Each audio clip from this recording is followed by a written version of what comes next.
Hi everyone, so if you're watching this video for the first time, my name's Marianne. I'm the owner and the counsellor at Marianne Hanson Counselling Service. I work with individuals and couples in the areas of depression, low self-esteem, relationships and stress. And as you know, throughout the whole of 2023, I've been doing book reviews, and today's book is called Learn to Love Yourself Again in 7 Days, and it's by Sophie Dawson. This is one of the best books that I've read so far. And it's a book actually out of all the books. This is in my top 3 that I recommend to some of my clients. I'm aware that some of my clients have bought this book and they've said they're really starting to get into it. So I'm going to try not to make this video too long.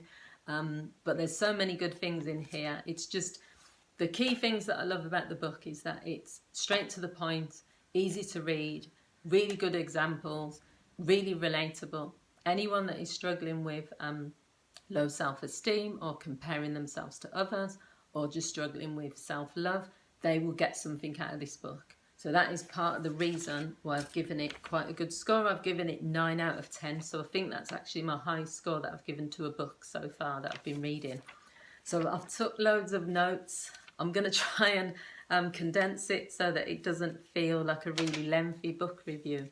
So the book is split into lots of chapters. There's 16 chapters. Some of the chapters include what is negative self-talk and why is it harmful, looking forward not back, overcoming self-doubt and believing in yourself, don't beat yourself up about failure, learn from it, be proud of your achievements, and learning how to say no. That's just a few examples of the chapters. One of the quotes that I took from the book quite early on is, once you've accepted the past and embraced the hardships that made you who you are today, let the past go. One of the best ways to stop dwelling on the future is to focus on dwelling on the past is to focus on the future. It has a chapter in here which is tips to forgive yourself, forgive others, and improve your health and happiness. So let go of negative emotions, show empathy, be patient, learn from the past, show compassion, accept what has happened. There's other quotes that I've written down. Rewrite how you see yourself by becoming the success you feared you would never be. So appreciate your achievements, celebrate your achievements, allow yourself to feel the achievement, let the feeling of worthiness sweep over you and feel proud of yourself. There's lots of little quotes in each chapter which I really like. I like the fact that she's taken the effort to put the little quotes in there. She's given, in one chapter, 10 types of negative self-talk. There's too many things in here, and I don't also want to give away too much of the book, because if someone buys it, they're going to think, you know, what's more is there to see. But there are some chapters in this book that I just want to focus on in particular. So there's a chapter called Gain Self-Worth by Realising It's Okay to Love Yourself. And in there it says that people often mistakenly judge their own worth based on outside factors and actions rather than their inherent worth as a person. Self-worth is about you, not what you have or what you do. So it's saying we shouldn't judge our self-worth by what job we do or the things that we have. Some of this stuff is known, you know, it's not rocket science. It's stuff that's been said before, but I think how she puts things into perspective, because she'll write down the normal stuff that we normally hear about self-worth and self-love, but then she will give things, she will add more to it. And that's the difference between some of the books that I've mentioned, where they're just putting quotes in there, they're just saying things, unoriginal stuff that we've heard before, but they're not adding more to it. And I think with Sophie, in her book, she does that. So it's saying that you should accept change by celebrating it. Every time you make a change for the better, you are getting closer to your goals. Take time to acknowledge how strong you are in embarking on every change you make.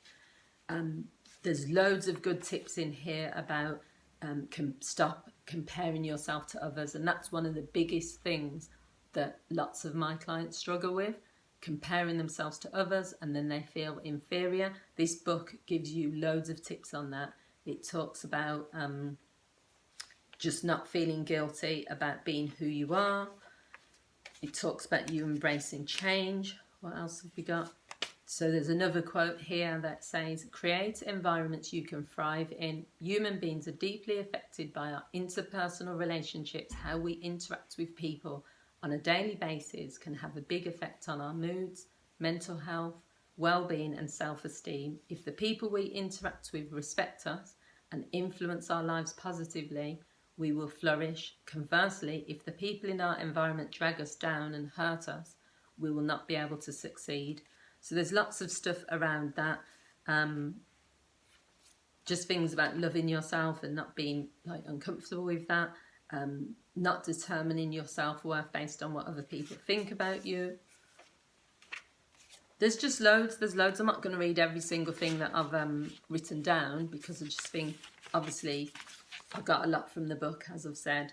The main thing about this whole book is she's taken the effort, as I've said, and the time to think about, it sounds like this person, and I said this to my client, she's either experienced this herself. You know, when you're reading a book and you know that the person has either been through it themselves because they get it, they understand the language, they understand the issues that people face if they're struggling with low self-worth, or she's just got a really good understanding of it. I don't know if she's a counsellor or what background the writer is from, but I really appreciated the effort in the book, and that's the reason I gave it a 9 out of 10.